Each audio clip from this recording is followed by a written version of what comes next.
Boa tarde, boa noite, pessoal de Botânica 1. Aqui é o Anderson Portugal, mediador presencial da disciplina Botânica 1, aí do Polo Magé. Pessoal, essa é a nossa primeira prática, videoaula, enfim. É nossa primeira interação de aula prática. E aí, como que ela vai funcionar?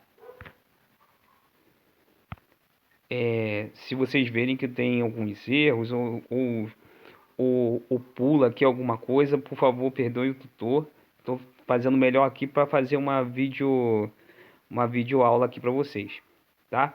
O relatório, né, vocês vão assistir essa videoaula, né? E no dia 2, que é a próxima quarta-feira, a gente vai ter uma interação. É obrigatória essa interação? Não, não é obrigatória. Já vou dizer para vocês que não é.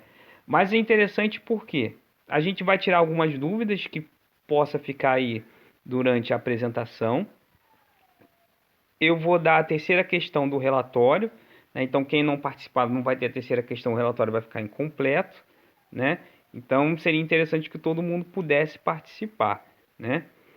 E vou, vou lançar esse vídeo, a gente vai ter a interação. E aí, quando que vocês vão me entregar esse relatório?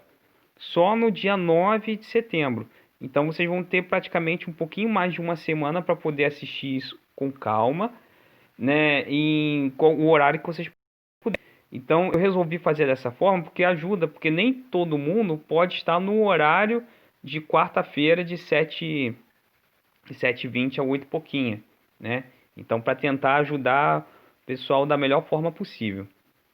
Outra coisa, vai ficar um vídeo longo, porque é muita matéria, é muito conteúdo e é muito nome. Então, outra coisa que ajuda é vocês verem esses vídeos por parte.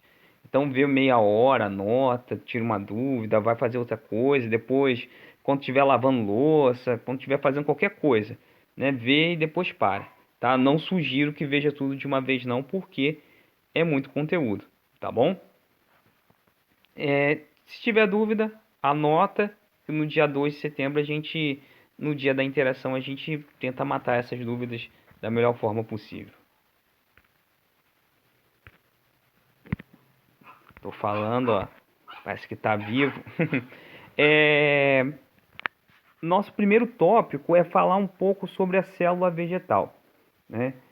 Eu não vou me ater em processos de evolução da célula vegetal, de como ela conseguiu organelas membranosas, teoria de endossimbiose, né? Não vou me ater em nada disso, né? Porque isso vocês veem em outras disciplinas, né? E acaba que não é tanto o foco dessa disciplina, tá? E nem tanto em questões bioquímicas, né? Relacionado à própria célula vegetal, tá? Que também vocês devem ver isso em bioquímica, etc, etc. Mas alguma coisa eu falo mesmo que a disciplina não cobre, mas aí eu vou sempre explicitando, tá? Então a célula vegetal, ela se difere de outras células vegetais por conta de uma série de organelas ou estruturas presentes, tá? Aí vocês vão falar assim, parede celular não é uma estrutura apomórfica de planta, né? Do reino vegetal. Correto. Parede celular, a gente encontra em bactéria, a gente encontra em fungos, né? Mas é uma característica extremamente importante, né? Vamos ser de baixo para cima, né? Porque ela tem celulose, hemicelulose e substâncias pépticas ou pectinas, né? Entre outras substâncias também na sua estrutura de algumas proteínas bem específicas, tá? Então, essa composição química ou bioquímica, como queiram, né, é que vai determinar essa diferença entre esses diversos reinos, tá bom? Outra coisa que aí sim diferencia a célula vegetal são a presença de plastígios. Os plastígios, eles têm a função de armazenamento, como também tem a função de metabolismo. Então, como a gente tem o leucoplasto, tem o aminoplasto, tem o cloroplasto, né? A gente vai entrar em detalhes um pouquinho neles daqui num slide à frente, tá? Então, os plastídeos, sim. Teoria mais aceita em relação da origem dos plastídeos também é teoria endossimbiótica. O tonoplasto, né, que são os nossos vacúolos, né? Na verdade, o tonoplasto é a membrana que circula o vacúolo. A célula vegetal tem como uma característica muito importante, né, ter esses vacúolos bem grandes, ó. Esse aqui. Então, é extremamente importante para o funcionamento do vegetal você ter esses vacúolos, tá? Também só estou falando aqui, introduzindo, daqui a pouco eu vou falar um pouco mais. E temos o protoplasma. O protoplasto, ele é na verdade nada mais é do que o citoplasma, né? Então, consiste no citoplasma e o núcleo. Então, tudo isso aqui dentro da membrana plasmática compõe o meu protoplasma, tá bom? Então, por que eu coloquei isso aqui? Porque tem gente que está na botânica, mas às vezes, poxa, antes eu não sei o que é um protoplasma, né? Às vezes eu ouvo esse nome e penso que é um bicho de 7 cabeças, mas nada mais é que o que está dentro da célula vegetal circundado pela membrana, né? Todo o citoplasma e o núcleo, certo? Então, para o próximo slide. Falando especificamente do tonoplasto, né, que é a membrana que circula o vacúolo. Ela é extremamente importante para o vegetal por conta de armazenamento de substâncias e principalmente água, tá? E aqui vem umas características bioquímicas que diferem as plantas dos animais, que é muito bacana, né? O tonoplasto, ele tem seus próprios sistemas de canais e bombas para transporte, tá? E tanto que o tonoplasto possui uma protoantepease muito específica, que é a VTPase. Depois vocês olhem, se eu não me engano, no capítulo de nutrição mineral ou de transporte, na apostila de vocês, que fala a diferença entre protoantepease, entre canais, né, entre bombas.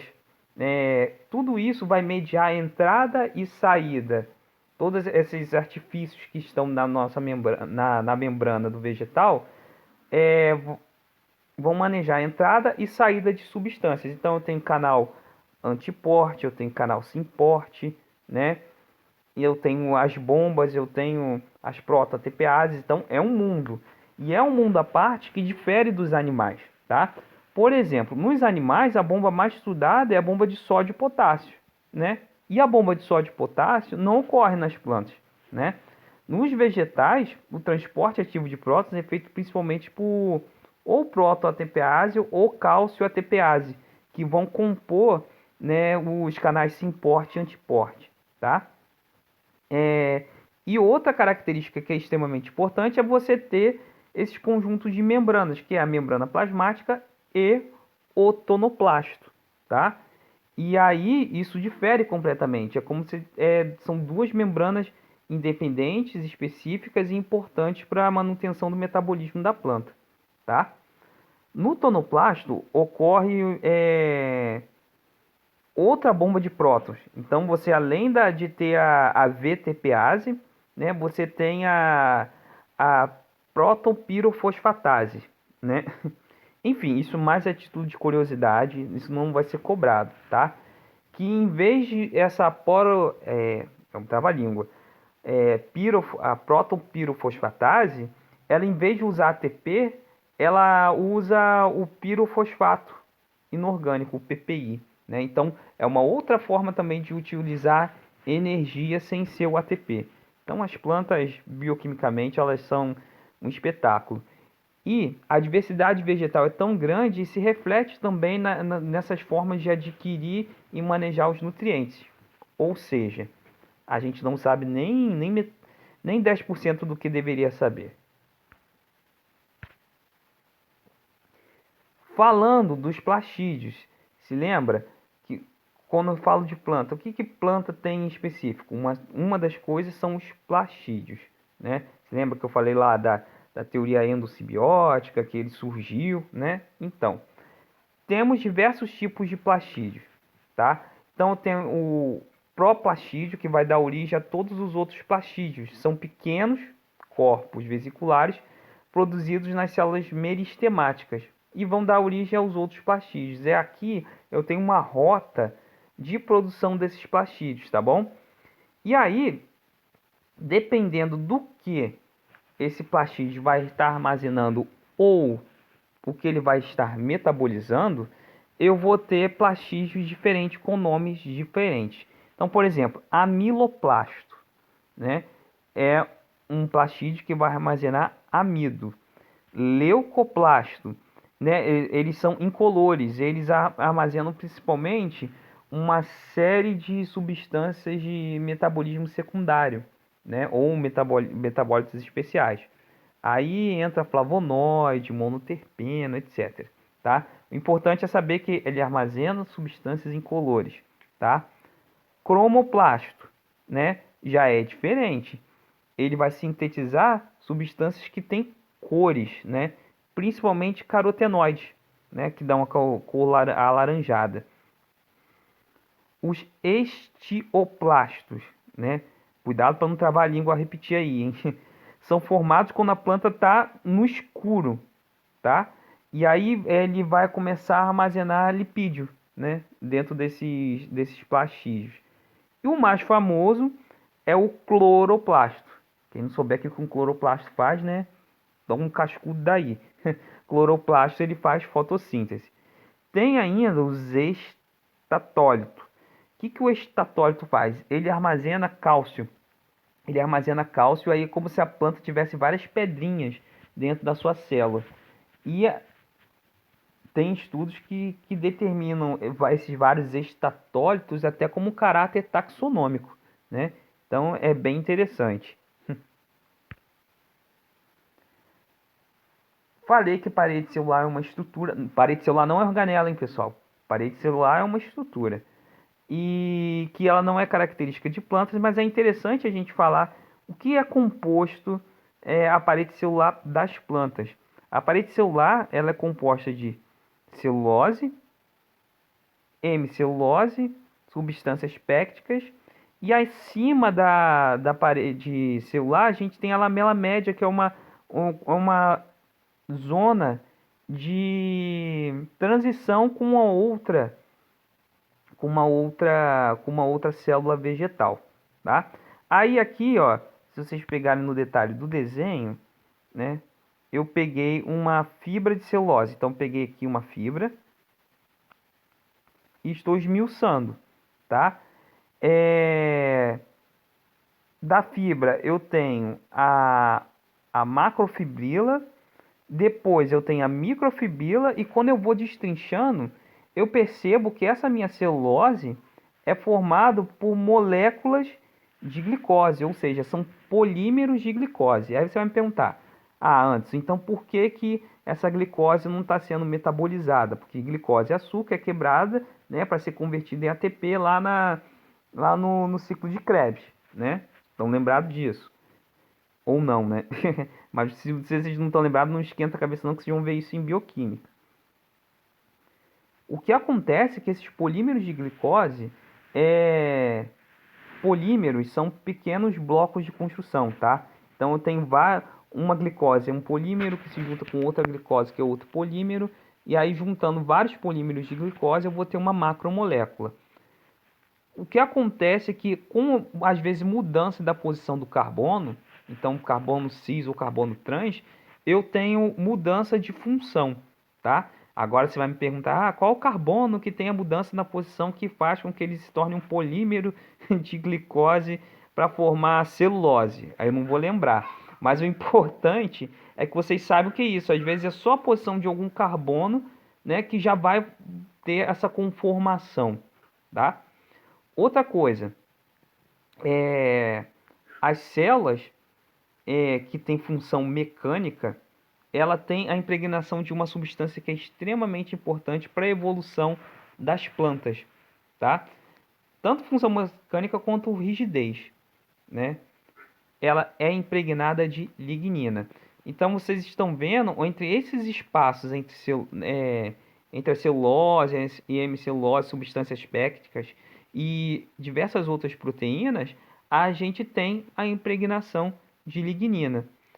Impregnando lignina, a parede celular vai ficar dura. Então, quanto mais lignina eu tiver, mais dura a parede celular vai ficar. Então, mais rigidez vai ter, né? Mais função mecânica vai ter nessa minha parede celular, tá bom? Então, qual é a molécula, né, que se impregna na parede celular e confere rigidez? Lignina, tá bom? Isso a gente vai ouvir bastante, falar dessa substância que é tão especial para a planta e que permitiu que as plantas colonizassem o mundo, tá bom? E aí, nós vamos aqui para a primeira, se a gente tivesse no laboratório, seria a primeira coisa que nós iríamos observar, que são as células da elódia. Elódia é essa planta simpática que está aí do lado, aquática, que vende em casa de ração. Ela é muito simples de manutenção, você joga no aquário e deixa. É simples a manutenção dela. E ela é muito bacana porque você não precisa fazer corte histológico. Então, por exemplo, se estiver numa escola, for contratada e quiser dar uma aula no microscópio, caso a escola tenha microscópio, vamos pensar sempre no melhor para o nosso aluno, né? Vamos pensar que ele vai se formar, né? Vocês sacripantas, daqui a pouco vocês vão estar tudo numa escola top, cheia de microscópio para poder utilizar com o aluno de vocês. Aí, pô, que planta que eu vou querer mostrar para os meus alunos? Começa com elódia. Você não vai fazer corte, lâmina, lamínula, né? Aí você bota, tem a lâmina, uma folhinha, um pouquinho de água, lamínula, que é aquele vidrinho pequenininho, né?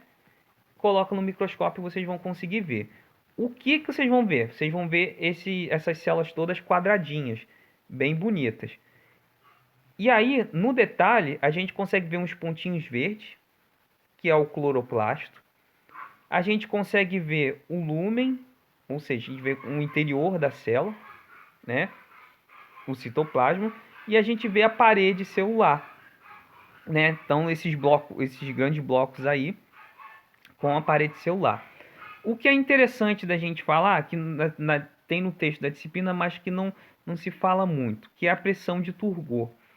Essa pressão de Turgot é uma pressão necessária, principalmente em plantas herbáceas, para que a planta se mantenha viva, né? Não que não tenha pressão de Turgot em plantas de crescimento secundário. Tem, mas essa pressão de Turgot ela é muito mais evidenciada nas plantas herbáceas. O que que ela é? A planta, ela faz pressão de fora para dentro, pela parede celular, e de dentro para fora. Como diz assim, de dentro para fora? Os vacúolos eles se enchem, o citoplasma tem água, bastante água, e essa pressão de dentro mantém a célula túrgida, né? E a parede celular mantém essa pressão.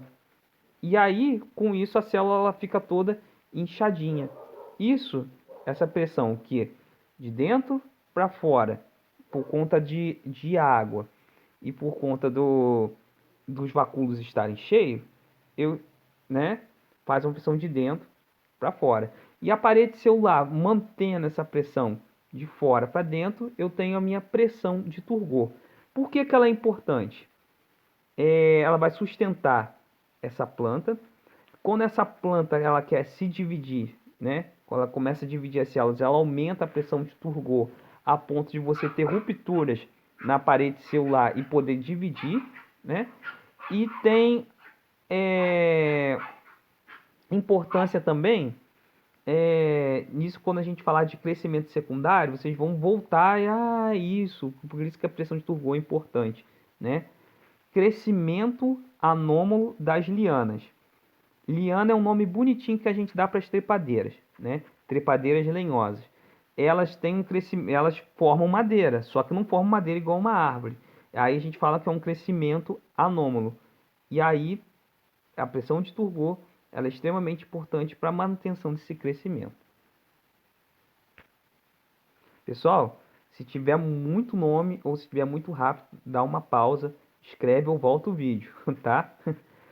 Outra segunda observação que a gente iria fazer na sala de aula é fazer uma sacanagem com a planta. A gente ia pegar uma solução hipertônica, né? Então, com alta concentração de soluto, e ia colocar na plantinha. Como que a gente ia fazer? Lâmina, aquela lâmina de vidro, planta, em vez de colocar água, a gente ia colocar a solução hipertônica e ia colocar a lamínula. O que que ia acontecer? Eu tenho mais soluto do meio de fora. Então, se eu tenho mais soluto no meio de fora, na água do lado de fora, o que que vai acontecer? Aí é uma relação osmótica, né? A água que está dentro da planta vai sair para tentar equilibrar o meio, né? Porque isso, vocês vão ver lá com mais detalhe, acho que tem até uns esquemas legais na plataforma sobre potencial hídrico, né? Vejam o que é potencial hídrico, porque se eu for ainda falar de potencial hídrico aqui, aí em vez de ficar vai ficar uma vídeo tutoria de 2 horas.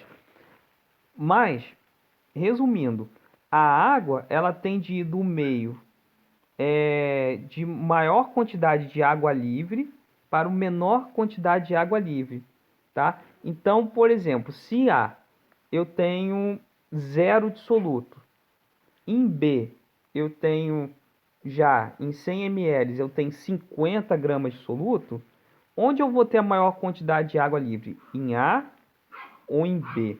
Imagine, eu vou ter maior quantidade de água livre em A, porque eu não tenho nenhum soluto em A. Então, o que que vai acontecer? A minha água ela vai migrar de A para B, onde eu tenho maior quantidade de água livre, para o meio onde eu tenho menor quantidade de água livre. Potencial hídrico, resumindo, é isso, né? É a quantidade de água livre que eu vou ter no meu sistema. Então, o maior potencial hídrico é onde eu tenho maior quantidade de água livre, né? Quanto menor o soluto, maior meu potencial hídrico, porque eu vou ter maior quantidade de água livre.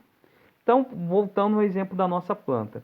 Se eu estou com uma solução hipertônica cheia de soluto, minha quantidade de água livre é muito baixa.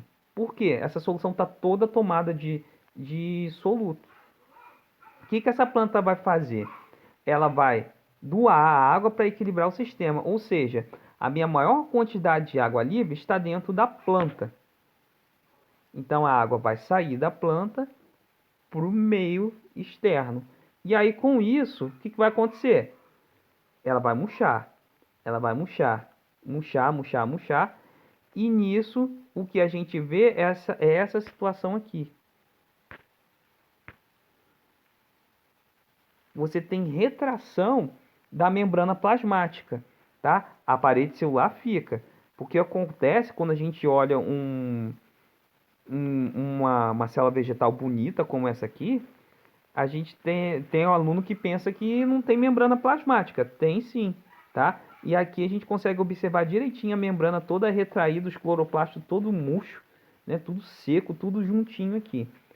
Esse processo ele pode ser reversível dependendo do grau de perda de água. Tem planta que não consegue reverter esse processo. A gente vê isso muito na salada de domingo, né? Vai lá, nossa mãe coloca salada, não sei o que, aí vai tempera a salada. No início do almoço, a salada tá toda bonitona. Quando chega no final, a salada tá toda murcha. Ah, por quê? Ah, foi a prima olho grande que foi visitar a casa e botou olho grande na salada? Não, não foi. Foi o sal que foi colocado em cima, né? Que fez o quê? Que o alface equilibrasse o sistema. Então, o alface vai perder a água, né? Um meio de maior potencial hídrico, um meio de maior água, quantidade de água livre para o de menor. E aí, com isso, murcha. Isso já foi usado até como estratégia de guerra na época medieval. O que que os senhores feudais faziam? Ele mandava lá o escravo, né, ir no outro feudo e salgar as plantações antes da guerra. O que que ia acontecer? As plantas todas murchavam, perdiam a água e morriam. Então, quando ele fosse guerrear com outro feudo, o outro feudo ia estar com fome, né? Era mais fácil de matar. Então vocês veem aí já a fisiologia vegetal, o conhecimento botânico utilizado também para a guerra. Uma segunda, né, a gente já mudaria de planta, a gente ia pegar a célula da batata. Ia pegar a batata para ver suas células. A batata a gente usa em dois momentos. Nesse primeiro momento, olha como é que é bonito, gente. É bonito e ao mesmo tempo assustador, por pela quantidade de amido. Aqui, peguei, fiz o corte e coloquei no microscópio. O que vocês estão vendo aqui são todos grãos de amido. Olha quanto grão de amido tem numa batata. É grão pra caramba a beça. E aí, nós vimos que os plastídeos que armazena amido é o amiloplasto. E a célula, o tecido que vai ter muito amiloplasto é um tipo de tecido chamado parênquima, que a gente vai ver hoje também. E aí o parênquima que é rico em amiloplasto é o parênquima amilífero. Nome pra caramba, mas vou repetir. Célula da batata tem muito grão de amido, tá? Onde é armazenado esse amido? Nos amiloplastos. E aí essa célula que é rica em amiloplasto vai formar um tecido. São várias células ricas em amiloplasto. Essas várias células ricas em amiloplasto vão formar o meu parênquima amilífero, né? Um parênquima cheio de amido. Então toda vez que você comer um parênquima amilífero, tenha certeza que você vai engordar. Porque é muito amido, é muita energia armazenada nesses grãos, tá bom? E aí, a gente já começa a falar de tecido, né? Já começa a sair um pouco de especificidade de plastídeos, né? Algumas questões de célula, para já começar a falar do tecido. E o primeiro tecido que a gente vai falar é a epiderme. Pessoal, agora que eu tô vendo, já tem 27 minutos de aula. Meu Deus do céu. Eu vou tentar ser um pouquinho mais rápido, tá? Mas enfim, é muita matéria, e muito nome, muito conteúdo, né? Então, tem algumas coisas que são interessantes. Mas vamos lá. Dentro da célula epidérmica, a gente tem algumas especializações. Primeiro, célula epidérmica, elas são geralmente células parenquimatosas, né? Não são clorofiladas. As únicas células clorofiladas da epiderme são os meus estômatos, tá? Que são essas células aqui, ó, responsáveis pelas trocas gasosas. Esses são os estômatos, tá? São células bem bonitas. Mas no geral elas não são clorofiladas não. E, e elas vão limitar o meio externo com o meio interno. E vão ter algumas funções como fazer esse limite, troca gasosa, proteção, sustentação também. Então, tudo isso a epiderme ela tem função. E aí tem algumas especializações da célula epidérmica, como as células suberosas, que são células altamente ricas em cera, que formam a casca. E geralmente são células mortas. Então aqui essa primeira imagem. Deixa eu ver quando me enrolo com isso aqui. Tá vendo isso em vermelho? São as células suberosas, tá? Células buliformes, quem lembrar lá da D, ó, células buliformes são essas células que principalmente muito encontrado em gramínea, que são responsáveis pelo enrolamento da folha, né? Então a planta passa por um período de estressante, de seca, e essas células elas podem ficar ou muito túrgidas ou, ou, ou perder água, e com isso enrola a folha. São bem bonitas de ver no microscópio essas células buliformes. Células silicosas, que são células que vão armazenar sílica. Então aqui, ó,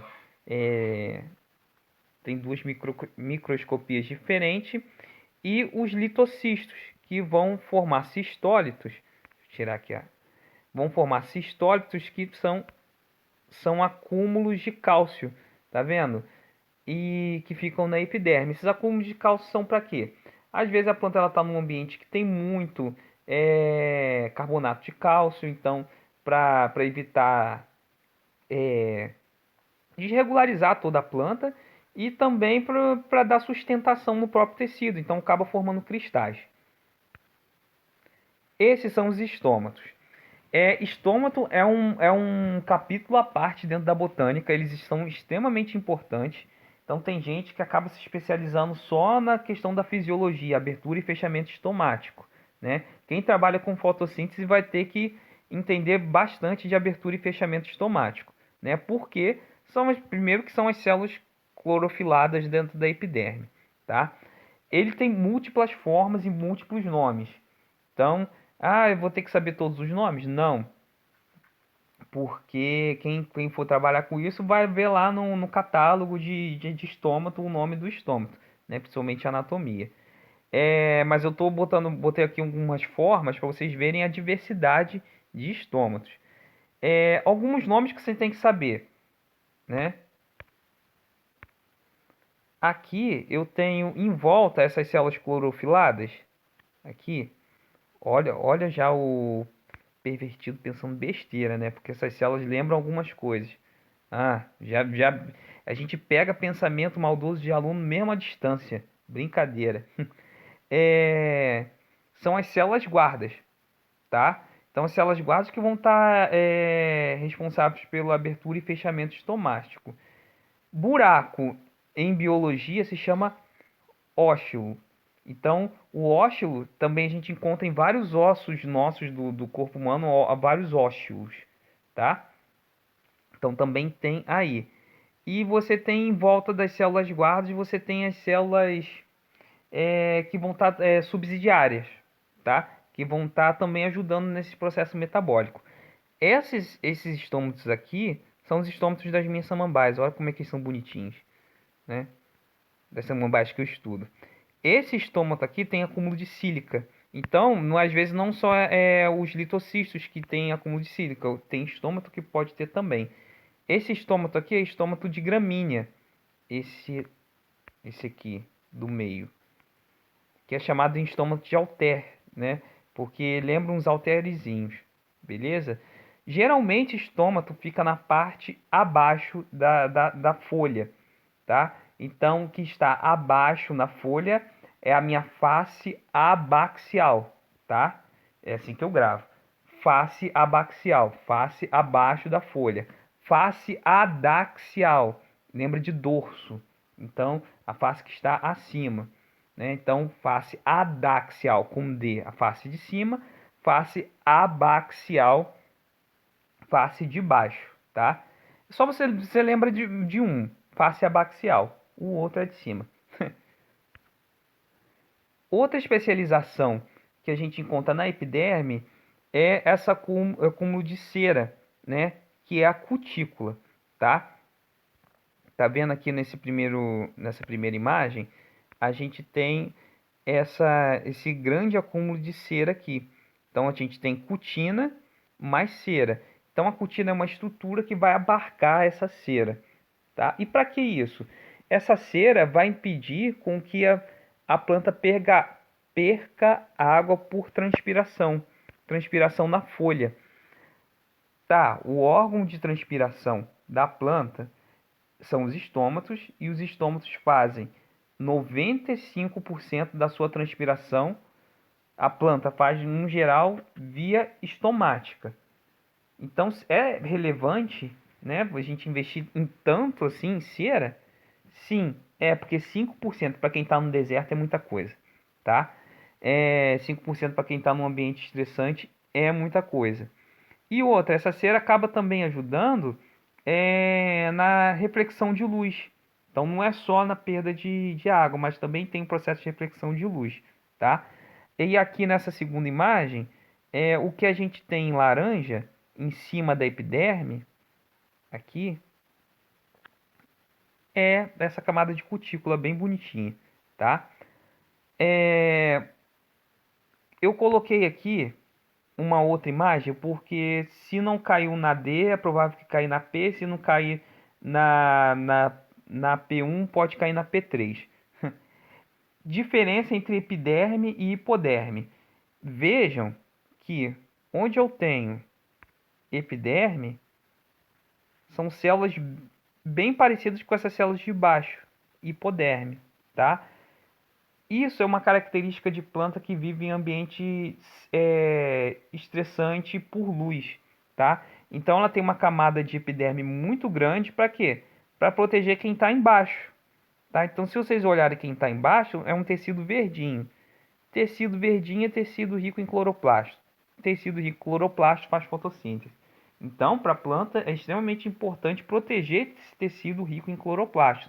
Então, com uma das estratégias, além de você ter cutícula, né, é você ter uma camada grossa de epiderme. Então, quanto mais camada de epiderme eu tiver, mais difícil vai ser para essa luz penetrar na planta. E eu protejo o tecido que está abaixo que faz fotossíntese. Só que a diferença de epiderme para uma hipoderme é que a epiderme tem uma origem, que é a protoderme, tá? Que a gente vai ver mais à frente. E a hipoderme ela tem origem no meristema fundamental. Ou seja, quem vai dar origem à hipoderme é o meu parênquima, tá bom? Ela não perguntou isso na D, mas ela costuma perguntar. Então, deem uma lida nisso quando vocês forem para estudar para P, beleza? E aí, essa aqui é uma estrutura que eu gosto muito, porque é muito bonito de se ver no microscópio. No microscópio. Que são os apêndices epidérmicos, tá? Principalmente os tricomas. Os tricomas eles são muito bonitos. Os tricomas, as papilas, né? Mas a gente tem também como apêndice epidérmico o acúleo, temos os pelos absorventes e a gente vai falar um pouquinho de cada um deles.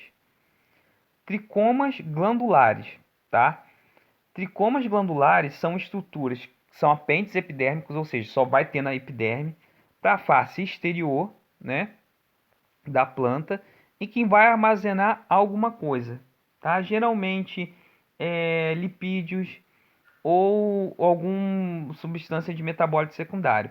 Antes, que troço doido, nunca vi isso, mentiroso. Nunca peguei num tricoma glandular. Mentiu de novo, né? Vocês já viram e já pegaram nisso. Ah, quem nunca pegou uma folha de menta na mão, não passou e ficou com aquele cheirinho de menta? Então, o que você fez? Você estourou vários tricomas glandulares e liberou o terpeno da menta, né? Quem é urtiga? Urtiga, você tem vários tricomas glandulares em que você passa e ela se estoura e libera substância urticante, né? E aí você fica se coçando. Então são várias estruturas como essa que vai ter armazenamento de alguma substância. E veja, olha essa foto aqui, dá para ver bem legal que ela tem origem na onde? Na epiderme. Então tricoma tem origem na epiderme. E tricoma glandular vai ser um tricoma que vai armazenar substância. Ele pode ter mais de uma célula, ele pode ser unicelular, e isso varia muito do tricoma. Uma planta ela pode ter mais de uma forma de tricoma, então é uma diversidade também bem grande. Os tricomas tectores, diferente dos tricomas glandulares, eles não armazenam substância, tá? Aí eles ficam parecendo grandes espinhos, tá? Aqui observa, ó, uns bem em formato de espinho. Porém, nem todos vão ter formato de espinhos. Esses aqui são tricomas tectores presentes em bromélia no tanque. Já viram aquelas bromélias que formam um tanque e armazenam água? A gente chama de tricoma peltado. E aí, qual a função desse tricoma? Vai depender muito de onde esse tricoma vai estar. Então, por exemplo, no tanque da bromélia tanque, né, vai ter a função de absorção de água. Porém, no pêssego, todo mundo sabe o que é um pêssego, então já pegou um pêssego na mão, né? Aham. Você não vê que tem estruturas que lembram pelos, porque não é pelo, é tricoma. Então, nada mais é que esses tricomas tectores. Tá? Aí no fruto do pêssego vai ter qual proteção? Vai ter qual função? Proteção, né? Aí se você pega uma folha, tem folha, tem umas suculentas que tem muito pelinhos, ou seja, estruturas que lembram pelos, que são quem? Os tricomas tectores. Vão formar o quê? Vão formar uma trama para proteção contra herbivoria, ou seja, vai ficar difícil de comer aquela folha, e também proteção contra a luz solar. Então, dependendo de onde esse tricoma está, vai ter uma função diferente.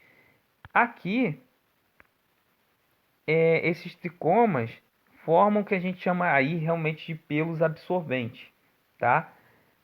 Na zona pilífera da raiz. Vai ter qual função? A absorção de água. Muito legal isso aqui. Você já deve ter visto lá no, no ensino fundamental, né? A diferença entre espinho e acúlio, né? Aí eu botei aqui uma diferença só para ficar a título de texto para vocês poderem ler com calma também, né? Diferença que o acúlio, ele é um apêndice epidérmico, então tanto que é fácil você retirar, né? Porque ele cresce na epiderme, é uma projeção da minha epiderme, enquanto o espinho, ele tem uma ontogenia diferente, ou seja, uma origem diferente. Ele vai vir, ele pode ser, o espinho pode ter tanto em caule quanto em folha, tá, gente? Não tem só em caule, não. A gente tem várias plantas que tem espinho. É, mas ele vem geralmente do periciclo, né? Então, geralmente ele tem origem no periciclo, o espinho. Então, ele vem de lá de dentro, ou da folha, ou de lá de dentro do caule. Por isso que é tão mais difícil a gente quebrar o espinho. Aí eu botei aí como exemplo uma, uma roseira que tem acúlio e uma árvore de laranjeira que tem espinhos. Vai tentar quebrar o espinho de uma laranjeira. É muito mais difícil que um espinho, que os acúlios de uma roseira. E aí na prática, o que a gente veria, né?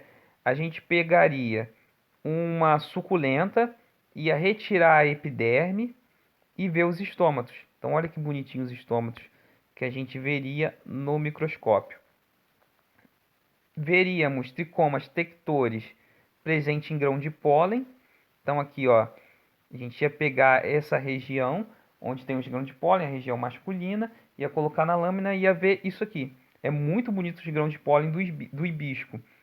Então, o hibisco que o pessoal usa para fazer chá para emagrecer é essa flor aqui, bem bonita, né? E a gente ia pegar uma folha de boldo e ia ver tanto o tricoma tector, que a folha de boldo tem estruturas que se assemelham a pelo, né?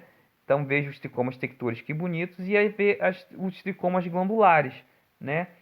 Que os tricomas glandulares do boldo é onde os cachaceiros se fixam, né? Porque é ali que está presente as substâncias digestivas, tá bom? E aí, nossa primeira questão. Esse aqui é um melocactus, presente na Restinga, porque o bioma que a gente vai trabalhar e que eu levaria vocês no trabalho de campo é a Restinga, né? Então a gente iria para um costão rochoso, a gente ia para uma mata de Restinga, a gente ia ver uma vegetação pós-praia, né? A gente veria isso. Entre uma das espécies que a gente provavelmente veria é um melocactus, tá? Então eu quero que vocês relacionem, criem hipóteses, né? Quais apêndices epidérmicos e especializações da epiderme a gente pode encontrar no melocactus. Aí eu não quero assim que vocês pesquisem artigo nem nada não. Com isso tudo que a gente falou, o que você acha que a epiderme do melocactus pode ter, né? Você olhando para ele, ele já te dá algumas dicas. Mas aí eu quero que vocês desenvolvam isso. Nem tá certo, nem tá errado. Criem hipótese. Minha hipótese é que o melocactus tem tal estrutura, e essa estrutura serve para isso, a outra estrutura vai ajudar naquilo. Descrevam esse ambiente. Como é que é o ambiente de Restinga? Olha só como é que é essa areia, né? Como é que é a insolação, né? Então façam essa relação do ambiente, descreva como é que é o ambiente. O ambiente é assim, assim, assado. Se o ambiente é assim, assim, assado, ele pode ser tal estrutura por isso, por isso, por isso, por isso, por isso. Tudo bem? Essa é a minha primeira questão.